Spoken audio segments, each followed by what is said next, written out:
Terima kasih, Bu Ida. Apakah suara saya bisa terdengar baik? Oke. Assalamualaikum warahmatullahi wabarakatuh. Waalaikumsalam warahmatullahi wabarakatuh. Bismillahi wa kafa, salatu wassalamu ala sayyidina Muhammadil Mustafa wa ala alihi wa ashabihi wa man wafa amma ba'du. Yang sama-sama kita hormati Pak Direktur Pendidikan Agama Islam Kantor Kementerian Agama Republik Indonesia, Bapak Dr. Haji Muhammad Munir MA, setelah seluruh jajaran yang hadir, ada Bu Kasubdit, Bu Kasih, dan semua yang tidak bisa sebut satu, Pak Kepala Badan, serta Bu Kapus yang dirahmati Allah, serta tidak ketinggalan teman-teman guru PAI hebat luar biasa yang di seluruh Indonesia yang berkenan hadir pada kesempatan siang menjelang sore hari ini.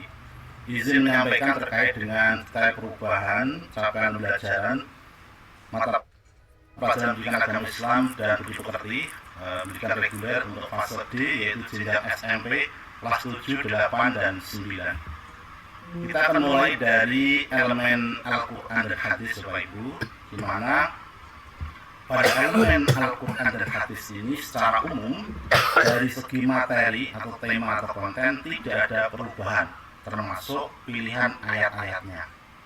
Yang ada perubahan itu pada materi tajwid, yakni yang pertama adalah hukum alif lam, kemudian guna, ini masih sama, kemudian lam dan ro, nun sukun atau tanwin, dan mim sukun, serta mat tabi'i, mat wajib mutasil, dan mat jaiz munfasil. Perubahan yang dimaksud di sini adalah pada CP sebelumnya nun sukun atau tanwin itu digabung menjadi satu dengan mim sukun. Nah, ini dirasa terlalu berat karena materinya cukup banyak. Oleh karena itu untuk materi nun sukun atau tanwin itu berdiri sendiri, kemudian mim sukun itu juga berdiri sendiri. Nah, selanjutnya untuk materi mat itu nanti untuk jenjang SMP atau fase D itu dikhususkan pada mat yang sifatnya wajib dan harus diketahui, yaitu mat tabi'i, mat wajib mutasil, dan mat jaiz munfasil. Sementara mat yang lainnya, mat fari yang lainnya nanti akan dibelajarkan di fase berikutnya, fase E dan fase F. Termasuk yang tidak ada di sini adalah terkait dengan hukum wakaf. Nah, Bapak Ibu, kami sampaikan sekali lagi bahwa kurikulum yang sedang kita laksanakan ini adalah kurikulum merdeka berbasis fase, sehingga di dalam pelaksanaan pembelajarannya Bapak Ibu boleh tidak terpaku, dalam artian tidak harus mengajarkan secara berurutan dari tema-tema maupun dari materi-materi yang ada di capaian pembelajaran. Intinya adalah capaian pembelajaran itu diselesaikan dalam satu fase selama kurun waktu 3 tahun, yaitu kelas 7, 8, dan 9. Adapun urutannya, urutan penyampaiannya, maka dipersilakan dari masing-masing satuan pendidikan dan masing-masing dari Bapak Ibu guru semua. Selain dari sisi konten, Bapak Ibu, di elemen Al-Quran ini juga ada perubahan seperti bagaimana tadi disampaikan oleh Pak Direktur juga teman-teman dari jenjang sebelumnya di fase ABC, bahwa perubahan kompetensi dari memahami untuk elemen Al-Quran itu nantinya di fase D adalah membaca, menghafal, menulis, dan menjelaskan. Tentu ini didasarkan pada latar belakang atau hal-hal yang tadi disampaikan oleh para narasumber sebelumnya. Selanjutnya Bapak Ibu dari elemen akidah. Nah, di elemen akidah ini Bapak Ibu tidak ada perubahan sama sekali. Dari CP nomor 46 tahun 2025 ke CP nomor 20 tahun 2026 ini dari sisi materinya. Kenapa demikian? Karena kami memandang bahwa di elemen akidah itu kebetulan karena memahami rukun iman yang jumlahnya ada 6, maka diharapkan dalam satu fase di SMP itu selesai mulai dari iman kepada Allah sampai dengan iman kepada qada dan qadar. Dan bahkan di dalam iman kepada Allah itu sendiri kedalaman materi atau materi esensialnya masih mengacu pada empat asmaul husna, al-alim, as-sami, al-khabir, al-basri. Kemudian ditambah dengan hal-hal yang dapat meneguhkan iman. Nah, tapi dari sisi kompetensi Bapak Ibu yang dahulunya menggunakan taksonomi Wittgens, yaitu memahami, maka ada perubahan menuju berdasarkan taksonomi Solo, yaitu meyakini dan merefleksikan. Selanjutnya dari elemen akhlak. Pada elemen akhlak terdapat perubahan yang signifikan. Hal ini adalah dalam rangka mengakomodir muatan kurikulum berbasis cinta atau KBC yang selama ini sudah kita dengar sebagai salah satu unggulan, salah satu kajian bidikan penting dari Kementerian Agama oleh Bapak Menteri Agama. Nah, selain sudah ada pada elemen Al-Quran hadis tentang KBC itu, yaitu tentang cinta Allah, kemudian cinta tanah air dan cinta ilmu, di mana secara implisit sudah terdapat di dalam elemen Al-Quran hadis, maka pada elemen akhlak ini ditambahkan dan bahkan dikuatkan tentang elemen cinta yang lain, yaitu cinta lingkungan, cinta Rasul, cinta ilmu, cinta diri dan sesama manusia. Nah, karena ini ada penambahan dari muatan atau dimensi kurikulum berbasis cinta, otomatis ada materi yang diganti atau dihilangkan, diganti dengan materi tersebut. Namun untuk materi ikhlas dan bersyukur kepada Allah ini masih tetap ada. Sebagaimana elemen sebelumnya, maka pada elemen akhlak ini juga terjadi perubahan kompetensi dari memahami menjadi menerapkan.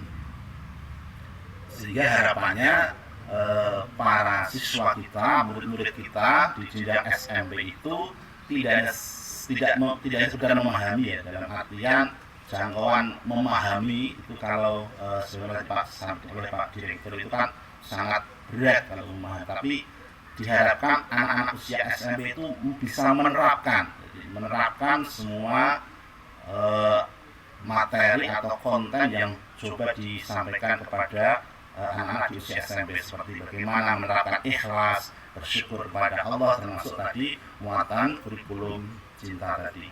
Selanjutnya di elemen fikih, Bapak Ibu, terdapat pengurangan dan penambahan materi atau konten secara berurutan. Nah, ini bisa diatur oleh Bapak Ibu sendiri. Materi elemen fikih itu nantinya adalah dimulai dari sujud di luar rukun sholat.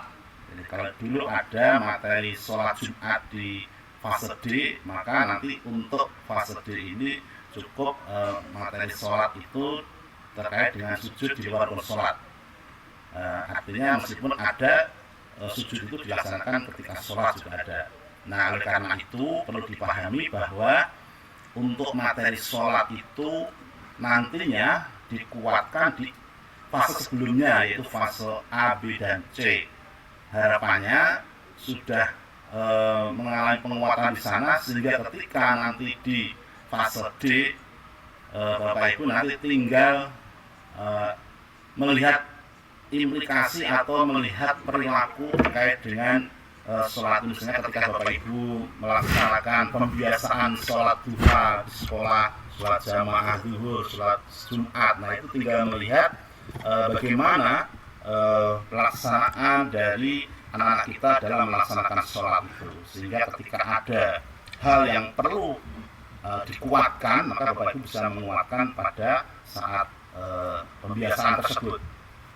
Selanjutnya adalah rukhsah dalam ibadah. Nah, dalam hal rukhsah dalam ibadah ini, Bapak Ibu, karena di fase D atau fase sebelumnya belum menerima materi terkait dengan ibadah haji dan umroh barangkali, maka Bapak Ibu bisa mengambil materi esensial dari rukhsah dalam ibadah ini adalah terkait mungkin yang paling esensi mungkin dalam bersuci, kemudian dalam sholat, dalam puasa, atau dalam zakat. Tetapi kalau dimungkinkan murid di sekolah Bapak Ibu juga bisa menerima materi rukhsah di ibadah yang lain seperti ibadah haji dan umroh, maka itu disilahkan saja. Sekali lagi ini nanti disesuaikan dengan kondisi sekolah Bapak Ibu. Kemudian materi kewajiban terhadap jenazah itu masih tetap, haji dan umroh juga tetap, penyembelihan hewan, kurban dan akikah juga tetap. Nah, di sini ada penambahan satu materi di fikih itu, yaitu terkait dengan wakaf. Sebagaimana ini termasuk program unggulan dan prioritas dari Kementerian Agama.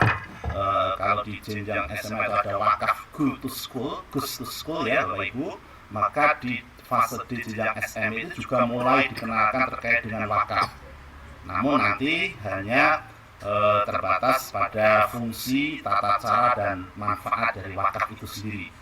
Harapannya nanti ketika mereka sudah masuk ke jenjang fase berikutnya E dan F, maka mereka sudah terbiasa mendengar kata wakaf dan bisa melaksanakan atau mengimplementasikannya di dalam kehidupan sehari-hari.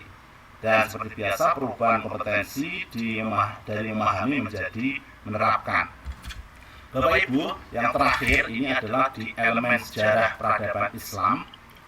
Nah, berdasarkan masukan dari teman-teman di daerah terkait dengan materi sejarah, memang dirasa cukup berat ketika kita mengikuti capaian pembelajaran sebelumnya, yaitu capaian pembelajaran nomor 46 tahun 2025 Bapak Ibu ya. Nah, di sini perubahan yang pertama adalah perubahan kompetensi dari memahami menjadi merefleksikan. Karena Bapak Ibu perlu diketahui, fokus elemen sejarah peradaban Islam itu adalah bukan bagaimana anak itu bisa menceritakan atau anak itu bisa menghafal tahun-tahun kejadian peristiwa sejarah saja, tetapi yang paling penting justru pada hasil akhir pembelajaran, yaitu mengambil ibrah, mengambil pelajaran dari sejarah peradaban Islam yang terjadi pasca Khulafaur Rasyidin. Nah, karena sejarah peradaban Islam pasca Khulafaur Rasyidin itu sangat banyak Bapak Ibu ya, sehingga ini juga berdasarkan masukan dari teman-teman guru di berbagai wilayah bahwa untuk materi dinasti Fatimiyah, dinasti Syafawi dan Mughal itu dihilangkan. Nah, namun kalau sebagai sebuah pengayaan materi, pengayaan pembelajaran, maka itu sangat diperbolehkan. Nah, materi esensi yang diharapkan bisa diselesaikan dalam fase D untuk elemen sejarah peradaban Islam adalah yang pertama Bani Umayyah di Damaskus.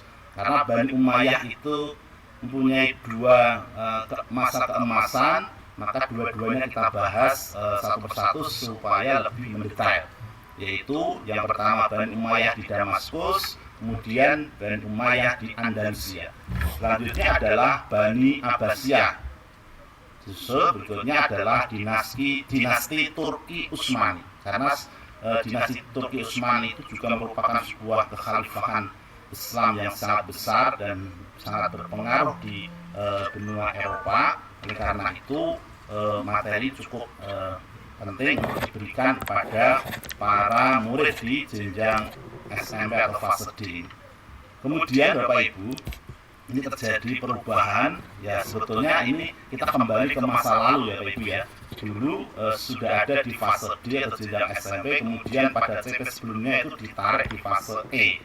Nah, pada perubahan CP di 2026 itu materi ini kembali ditarik di fase D, yaitu proses dan perkembangan masuknya Islam di Indonesia, dan termasuk di situ nanti adalah terkait dengan bagaimana Islam itu masuk dan berkembang di Indonesia, tentu melalui perjalanan para saudagar, perjalanan para pedagang dan terkait dengan perkembangan kerajaan-kerajaan Islam yang ada di Indonesia. Dan yang tidak kalah penting nantinya juga ada materi terkait dengan tradisi Islam Nusantara. Baik Bapak Ibu, saya kira itu untuk perubahan capaian pembelajaran di fase D. Terima kasih atas perhatiannya. Mohon maaf. Wallahul muwaffiq ila aqwamit thoriq. Wassalamualaikum